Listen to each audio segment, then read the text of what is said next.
अपने बच्चों को सफल डॉक्टर और आईआईटी इंजीनियर बनाइए एलिवेट इंस्टीट्यूट के साथ। नीट और जेईई की संपूर्ण तैयारी। गरीब और होनहार बच्चों को 50% तक स्कॉलरशिप। Elevate your future. संपर्क कीजिए एलिवेट इंस्टीट्यूट, छोटा बाजार चौक, चंद्रपुर।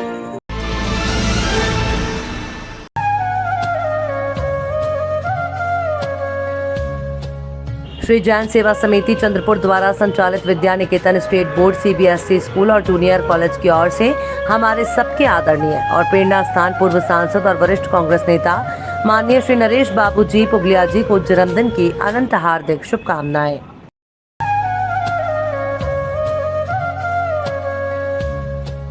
हमारे आदरणीय और प्रेरणा स्थान चंद्रपुर गवर्नमेंट मेडिकल कॉलेज के शिल्पकार, खनिज विकास निधि के प्रेरणा पूर्व सांसद और वरिष्ठ कांग्रेस नेता माननीय नरेश बाबूजी पुगलिया जी को कुशल पुगलिया, करण पुगलिया, पुगलिया परिवार और समस्त श्री गौरव कार्यकर्ताओं की ओर से जन्मदिन की बहुत बहुत शुभकामनाएं। आप देख रहे हैं पार्थशर समाचार, सत्य परमो धर्म। महाराष्ट्र में 6 राज्यसभा सीटों के लिए चुनाव घोषित किए गए हैं, जिसमें बीजेपी 2, कांग्रेस के 1, राष्ट्रवादी 1 और शिवसेना 1। ये स्थिति साफ दिखाई देती है, मगर छठी सीट के लिए किसी भी पक्ष के पास स्पष्ट बहुमत नहीं है, जिस पर शिवसेना ने अपना उम्मीदवार उतारने की घोषणा की है और बीजेपी उसे पूरा टक्कर देने की तैयारी में है। जहां पर कुछ अपक्ष विधायक खुद का व्यक्तित्व फायदा करने की कोशिश करते हैं, वहीं चंद्रपुर के अपक्ष विधायक किशोर जोरगेवार ने संधि का फायदा अपने क्षेत्र के विकास और मतदाताओं के हित के लिए करने का फैसला किया है। इसी सिलसिले में वे कल मुंबई में राज्य के मुख्यमंत्री उद्धव जी ठाकरे से मिले। बैठक के बाद पत्रकारों से बात करते हुए उन्होंने बताया कि मुख्यमंत्री से चंद्रपुर सहित राज्य के विभिन्न मुद्दों पर चर्चा की गई है। इसमें सबसे महत्वपूर्ण यानी चंद्रपुर जिले में प्रत्येक परिवार को घरेलू उपयोग के लिए 200 यूनिट मुफ्त बिजली और उद्योगों को बिजली की रियायती दर पर आपूर्ति प्रदान करने, पुरानी मांग को फिर से दोहराया गया। इसके अलावा शहर के ऐतिहासिक महाकाली मंदिर देवस्थान के सौंदर्यीकरण और विकास के लिए भारतीय पुरातत्व सर्वेक्षण ASI से स्वीकृति भी मांगी गई। मुख्यमंत्री ने विधायक जोरगेवार की सभी मांगों पर सकारात्मक आश्वासन दिया। आइए देखते हैं विधायक जोरगेवार ने क्या कहा। अपक्ष आमदारांचं साधारण सरकार चालवत असताना त्याचं एक वेगळं महत्त्व आहे आणि तेही त्यांनी मान्य केलं अशी, आणि त्या ठिकाणी 8 आमदार अपक्ष होते। राज्यसभा खासदारांसंदर्भात काय आदेश देण्यात आलेले आहेत आपल्याला? राज्यसभा खासदाराच्या उमेदवारीच्या संदर्भात माननीय मुख्यमंत्र्यांनी सांगितलं की अजून कोणताही असा उमेदवार महाविकास आघाडीचा आजच्या तारखेला निश्चित झालेला नाहीये।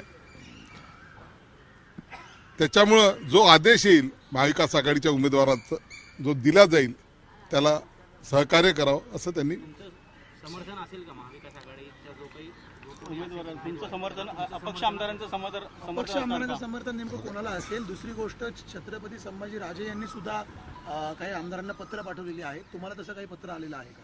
छत्रपती संभाजी राजेंनी जेव्हा आपली उमेदवारी जाहीर केली आणि सांगितलं की 29 अपक्ष आमदार आहेत आणि ते आम्हाला मदत करतील, मी तेव्हाच माझं विधान दिलं होतं, स्टेटमेंट दिलं होतं की आमच्या सोबत अजूनपर्यंत छत्रपती संभाजी राजेंनी संपर्क केला नाही।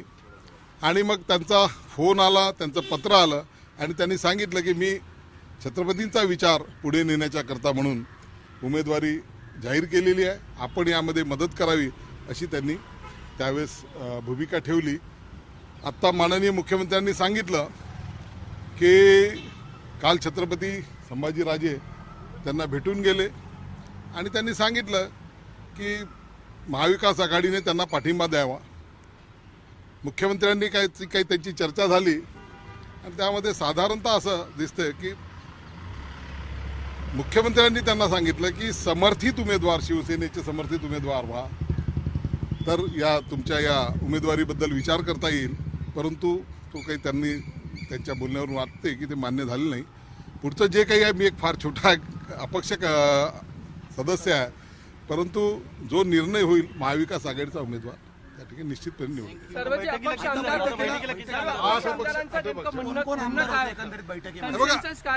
अपक्ष आमदारांचा आमच्या दृष्टिकोनातून सगळ्यात जास्त मतदारसंघाच्या विकासाच्या दृष्टिकोनातून चर्चेला आम्हाला महत्त्व आहे। राज्यसभेमध्ये कोण जाते, विधान परिषदेमध्ये कोण जाते हा विषय आहेच आहे, परंतु आमच्यासाठी म्हणून, कारण की आम्हाला कोणत्याही पक्षाची मदत नसताना जनतेने इतक्या मतांनी आम्हाला निवडून पाठवलेलं असते, म्हणून आमची पहिली बांधिलकी ही मतदारसंघाच्या कामाच्या विषयीची असते. बाकीचा मग त्या अनुषंगानं जर राज्यसभा, विधान परिषद त्यावेळेस जेव्हा अशा निवडणुका येतात तेव्हा अपक्षांचं थोडंसं जास्त महत्त्व राहते, एवढंच आहे. समर्थनार्थ आता कोण कोण आमदार तुमच्या सोबत आता आले होते? नावं सांगू. बरेच होते, त्यात बच्चू कडू होते, राज्यमंत्री येड्रावकर होते, आशिष जयस्वाल होते, विनोद अग्रवाल होते, गीताताई जैन होत्या आणि नरेंद्र भोंडेकर होते, मंजुषाताई गावित होत्या.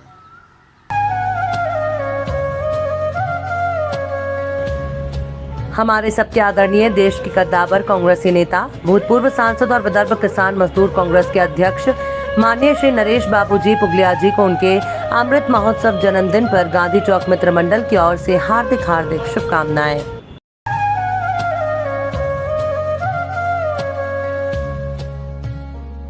विदर्भ किसान मजदूर कांग्रेस के अध्यक्ष, पूर्व सांसद और वरिष्ठ कांग्रेस नेता माननीय श्री नरेश बाबू पुगलिया जी को कांग्रेस के वरिष्ठ नेता, राज्य पुरस्कार प्राप्त मुख्याध्यापक और विदर्भ किसान मजदूर कांग्रेस चंद्रपुर जिला अध्यक्ष गजानन राव गावंडे सर और समस्त शुभचिंतकों की ओर से जन्मदिन की बहुत बहुत हार्दिक शुभकामनाएं. आप देख रहे हैं पार्थशर समाचार, सत्य परमो धर्म. चंद्रपुर के दाताड़ा मार्ग पर स्थित श्री बालाजी मंदिर देवस्थान के प्रांगण में आजादी के अमृत महोत्सव और नरेश बाबू पुगलिया के जन्मदिन का भव्य समारोह आयोजित किया गया.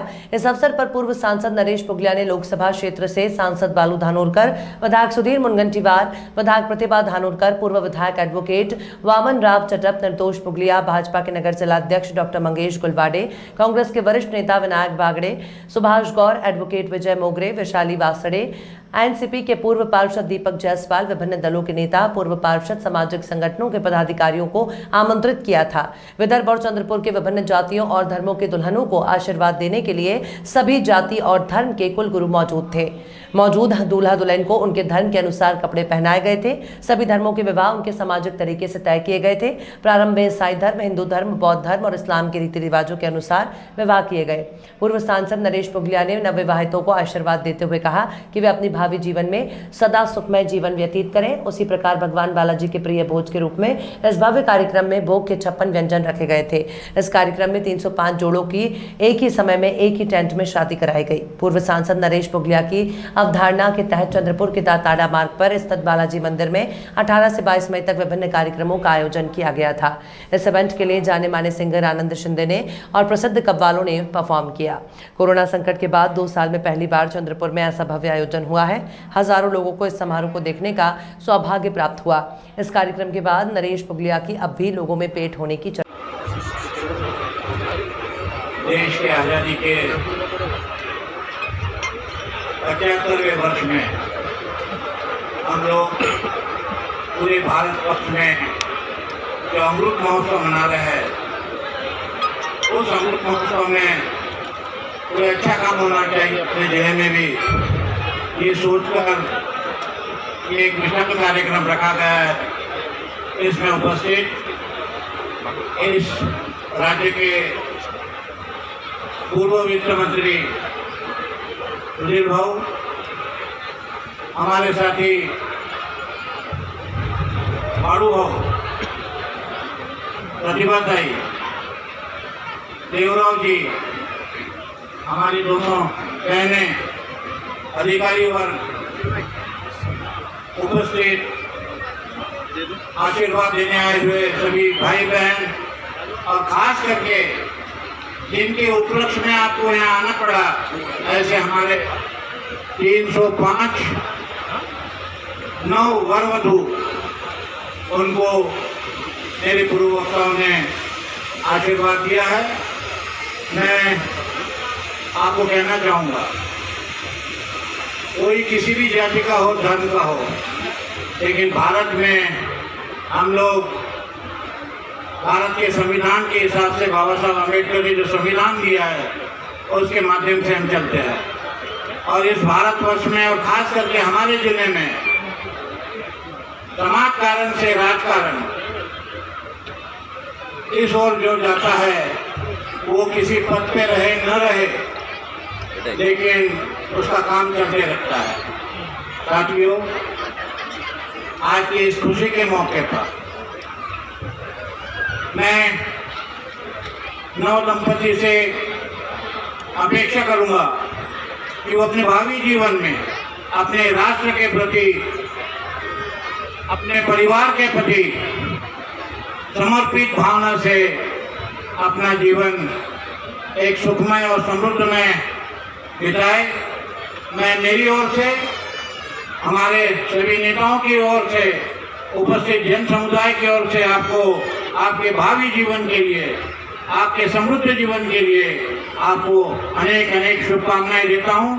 और खास करके बाड़ू भाऊ तो आ जाते हैं, इसके पहले भी, क्योंकि हमारे छोटे भाई अपंग वर वधू का आशीर्वाद उनकी तिच्या पावन स्पर्शाने आशीर्वादाने पावन असणाऱ्या या भूमीमध्ये आपल्या सर्वांच्या भावी यशस्वी आयुष्यासाठी, सुख समाधानासाठी भगवान तिरुपतीच्या चरणी प्रार्थना करतो व तुमचं मनस्वी हृदयापासून, मनापासून या आनंददायी दिनानिमित्त अभिनंदन करतो।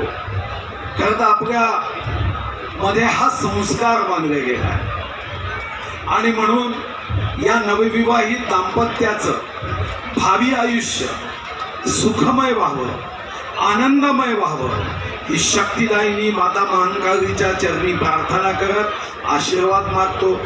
आपल्या दोघांच्याही जीवनात नवदाम्पत्याच्या आयुष्यामध्ये शेवटच्या क्षणापर्यंत चेहऱ्यावर आनंद, सुख, समाधान असावं ही भगवान अंजनेश्वराच्या चरणी प्रार्थना करत आपल्या सर्वांना सदिच्छा व्यक्त करतो।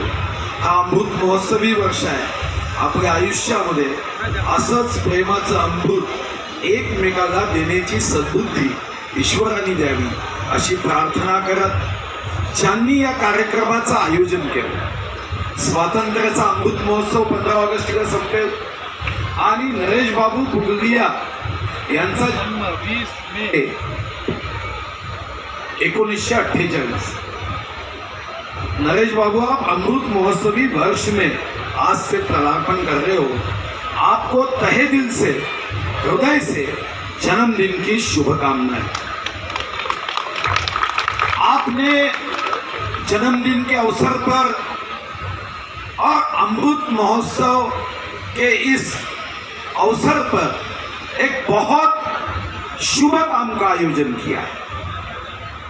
ऐसा माना जाता है कि कई दान के प्रकार होते हैं, कई सेवा के प्रकार होते हैं, मगर किसी के जीवन में हम जब समाधान लाते हैं तो वो सबसे पवित्र ऐसा संस्कार माना जाता है। आपको जन्मदिन की शुभकामना देते हुए आपके जीवन में भी भगवान भर भर के आशीर्वाद दे और भगवान से ये भी प्रार्थना है कि अमृत महोत्सवी वर्ष के अवसर पर हम सभी को यहाँ उपस्थित रहने का अवसर मिला। शतायु जब होंगे, आपके 100वें 100वें जन्मदिन पर भी हमें ऐसे ही उपस्थित रहने का अवसर मिले और कम से कम ये पद तो कायम रहे। असा प्रसंग घडला की जिथे 275 सामूहिक विवाह सोहळा बोलल्या गेलं, पण तिथं त्याच्यापेक्षाही जास्त म्हणजे 305 लोकांचा आज, म्हणजे 305 प्लस 305 म्हणजे 610 लोक एका रेशीम गाठीमध्ये बांधले गेले आणि हा आपल्यासाठी सर्वात मोठा सुवर्ण दिवस आहे। आणि बाबूजींचं कार्य जर त्यांचा लेखाजोखा घेतला तर नेहमी माझ्यासाठी आदर्श राहिले, सर्वांसाठी आदर्श राहिले। कामगार क्षेत्रात त्यांनी काम केलं। आपण पाहिलं या जिल्ह्यामध्ये मेडिकल कॉलेजचा विषय असो, सुधीरभाऊ सुद्धा इथं बसलेले आहे, पण प्रामुख्याने मी बाबूजीला श्रेय द्यायला नाकारत नाही।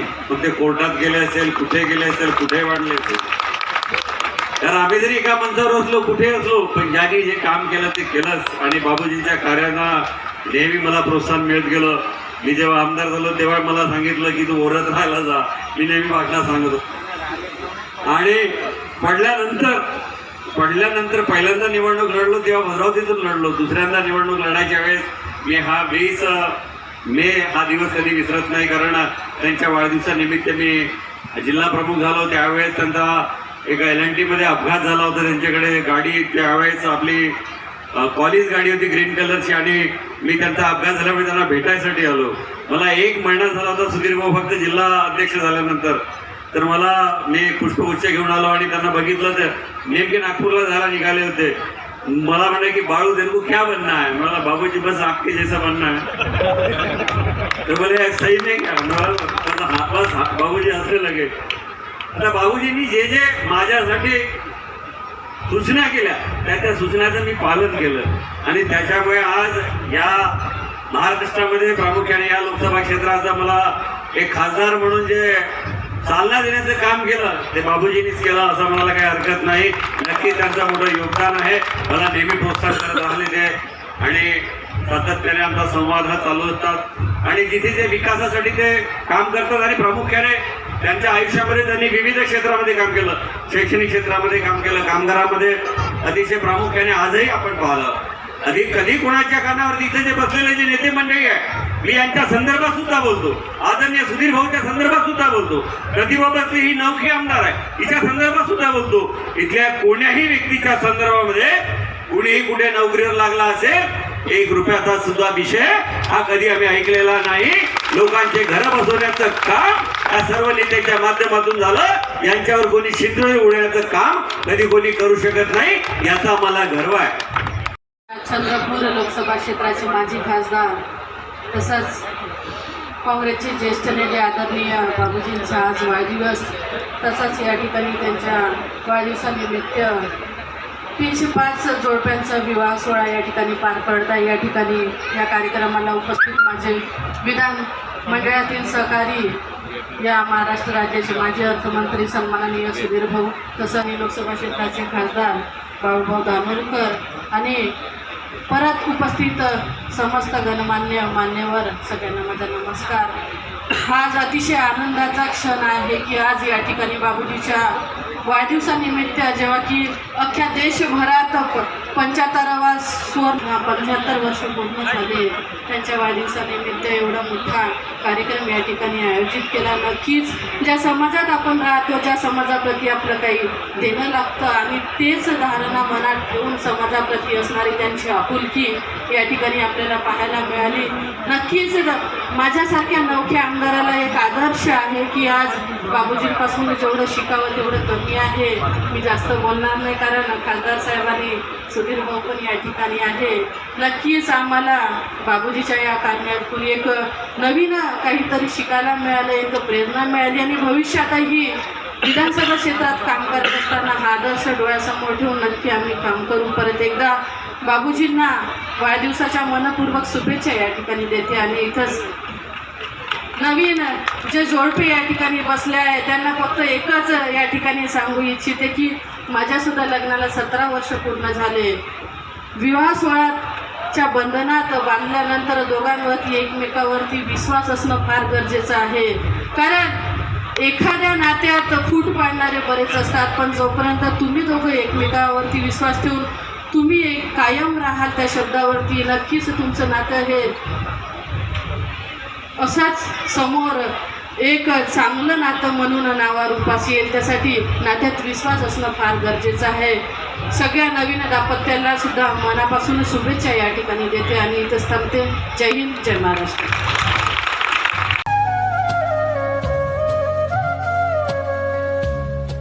हमारे आदरणीय और प्रेरणा स्थान पूर्व सांसद और वरिष्ठ कांग्रेस नेता माननीय श्री नरेश बाबू पुगलिया जी को नगर सेवक अशोक नागपुरे और समस्त कार्यकर्ताओं की ओर से जन्मदिन की बहुत बहुत शुभकामनाएं।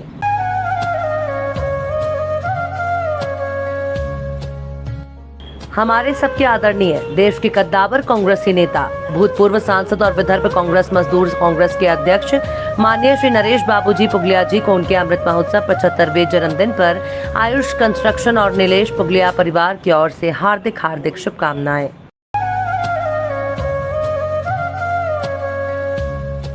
बहुजन समाज पार्टी चंद्रपुर के नेता, पूर्व मनपा पार्षद और गट नेता, झुंझार और हंसमुख व्यक्तित्व के धनी माननीय श्री अनिल भाऊ राम टेके, इनको पार्थशर समाचार और वरुणा नाका मित्र मंडल की ओर से जन्मदिन की हार्दिक हार्दिक शुभकामनाएं। महाराष्ट्र के अमरावती से निर्दलीय सांसद नवनीत राणा की मुश्किलें कम होने का नाम नहीं ले रही हैं। बृहन्मुंबई महानगर पालिका बीएमसी ने राणा दंपत्ति के खास घर स्थित में हुए अवैध निर्माण को लेकर नोटिस जारी किया है। बीएमसी की ओर से राणा दंपत्ति का ये दूसरा नोटिस है। बीएमसी को राणा दंपत्ति की ओर से शुक्रवार शाम को पहले नोटिस का जवाब दिया गया, जिस पर बीएमसी संतुष्ट नहीं थी, इसलिए उन्होंने दूसरा नोटिस भेजा, जिसका जवाब अगले 7 दिनों के अंदर राणा दंपत्ति को देना होगा।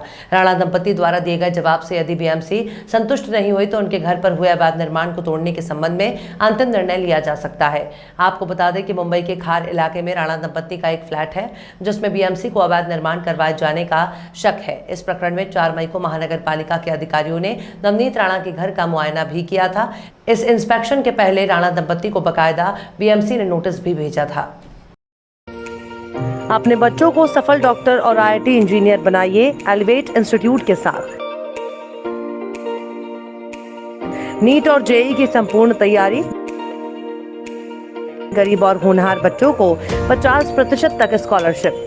Elevate your future. संपर्क कीजिए एलिवेट इंस्टीट्यूट, छोटा बाजार चौक, चंद्रपुर।